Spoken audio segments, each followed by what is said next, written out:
All right, hello, I'm Jeannie Hansen and I am with the Eaton Rapids Arts Council.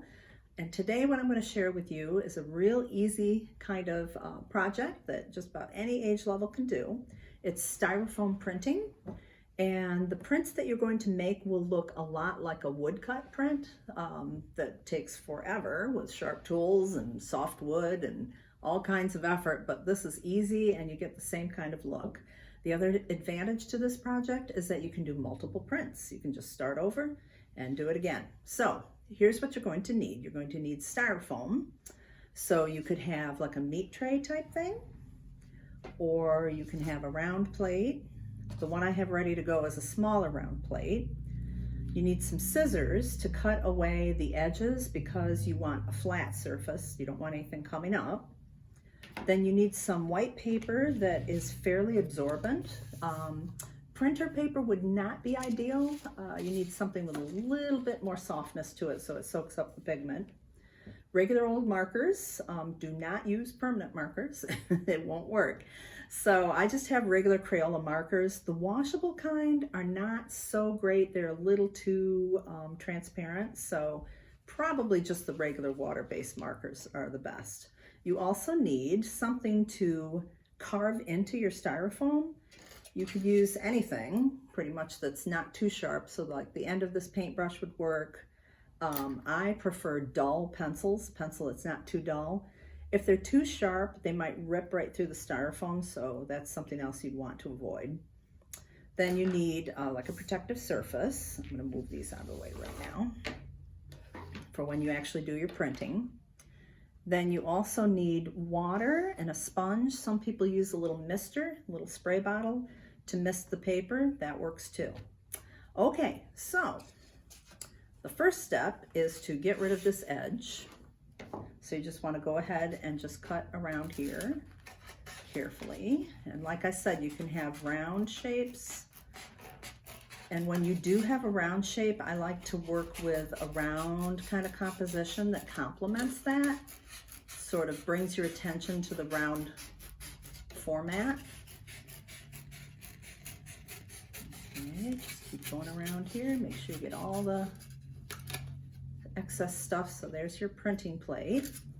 Put that over there. And then you can do the same thing with this. You would just trace around and do a rectangular type of design. Okay, then what you do next is you can think ahead of time if you want to do a little doodle or sketches or whatever you'd like. So I'm going to do something kind of simple here. So I'm just going to go ahead. I'm not going to press too hard. You can kind of see what I've made there and you can feel it. I always tell when I do this with students, when they're done, I say close your eyes and run your hand over it.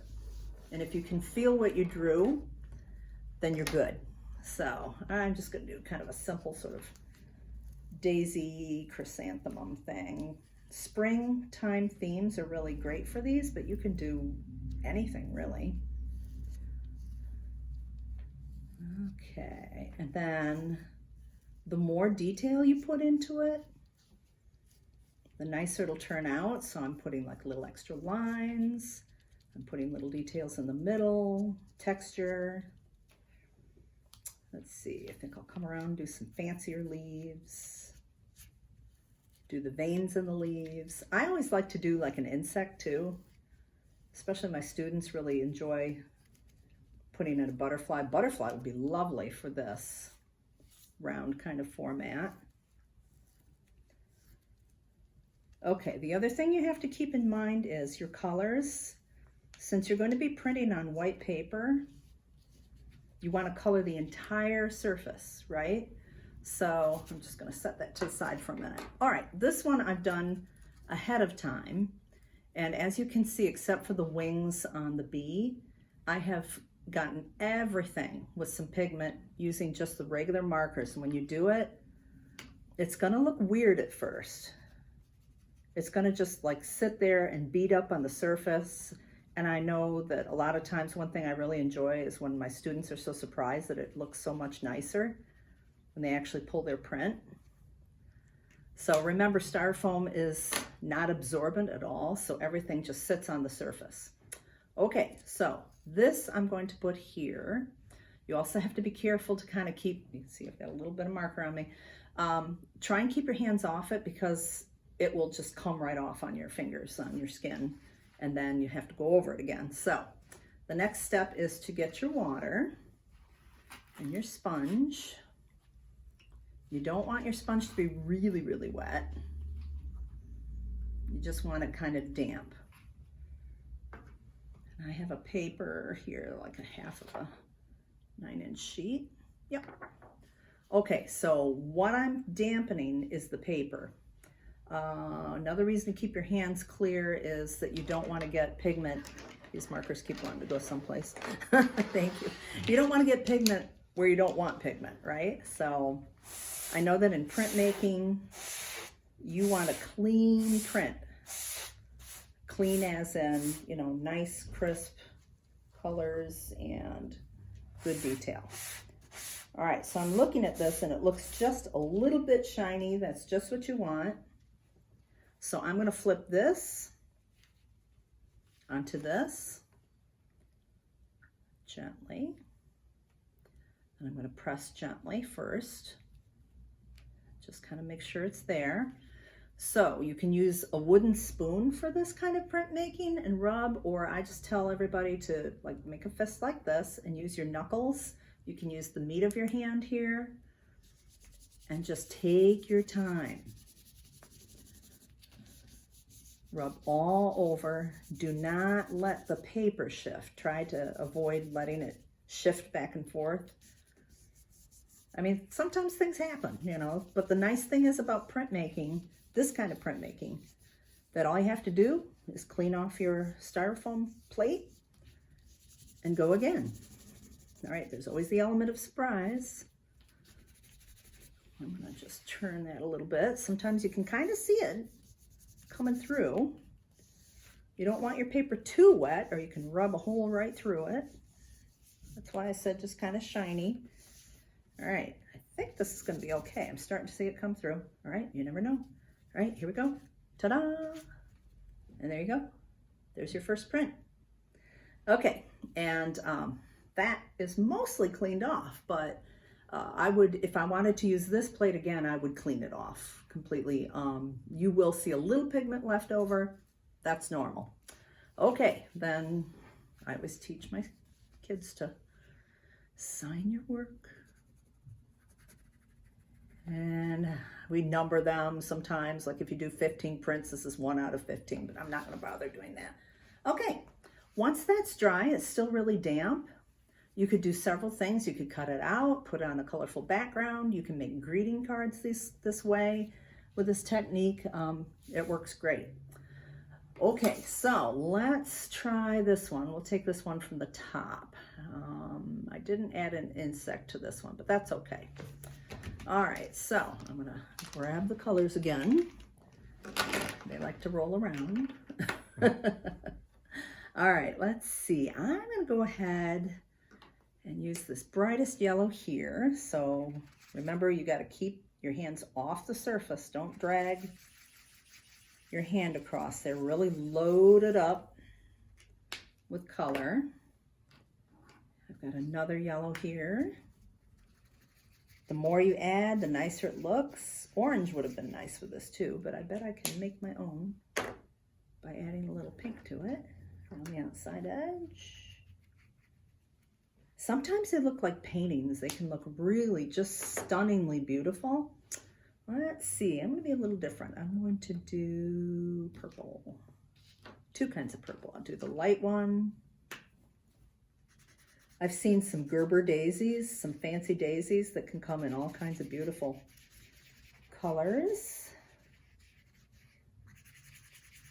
And like I said, it looks weird. When you're doing this, it looks like it's kind of yucky, like it's just sitting there and it's all beaded up and like that doesn't look very nice at all yet, but have faith, it will work out. Okay, as I move along here, I'm going to lift my hand up and get it off the surface of the plate. Okay, then I'm going to go ahead and use that darker one. I like using 2 of the same color two varieties of the same color family. I think I'll put a few little dots for seeds. Let's see, what else? We're going to go with our greens for the leaves. Again, I like two kinds.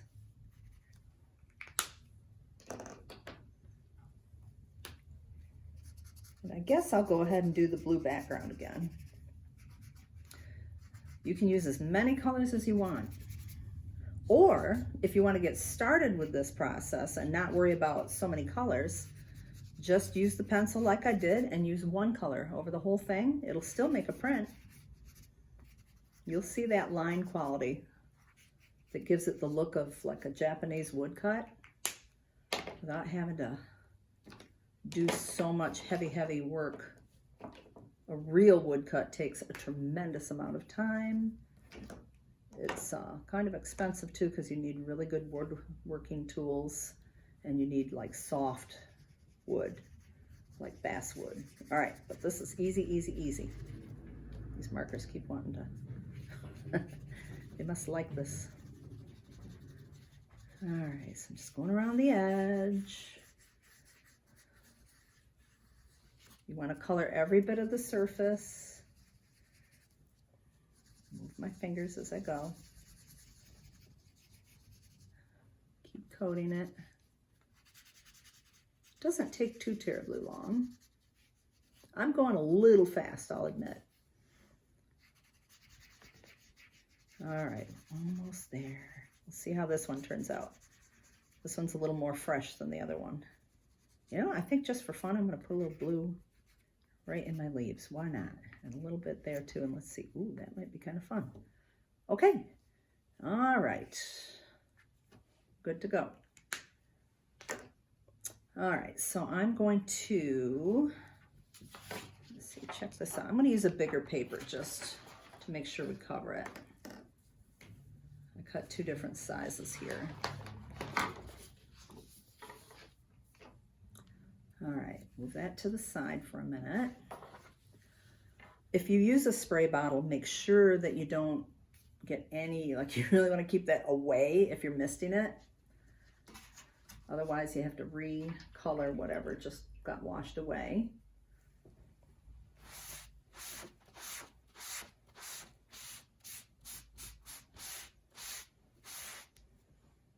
Okay, that seems pretty good.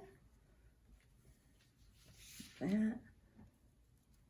This right here, and being careful. Okay, put it down. Once you put it down, you have to commit to it. Press, so make sure it kind of grips it. All right, and then fist. You can use this part, your knuckles.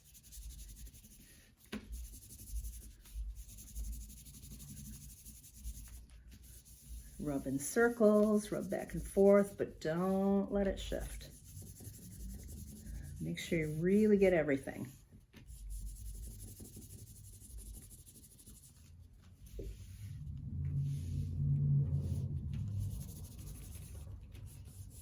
Right to the edge.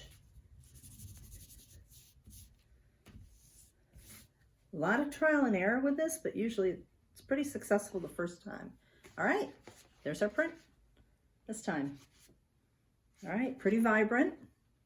This particular blue, this turquoise is really nice. Like some colors come out better than others, I've noticed, but I've always been happy with that turquoise. Anyway, you can imagine all the possibilities with these. They're frameable. You could, you know, mat them and frame them, greeting cards, all kinds of lovely gifts. You know, they're just fun to do. They're easy, any grade level can do them, any age level of person can do them. I mean, practically my cat could do it, if she had thumbs. Anyway, I hope you enjoyed this session with printmaking the easy way using Styrofoam. So the meat tray, you know, you could do something different. You could do a landscape, whatever fits with that nice rectangular space, but again, you have to cut it away so that it's flat. All right, thank you very much. I've enjoyed doing this session with you, and please join us again in the future for more classes.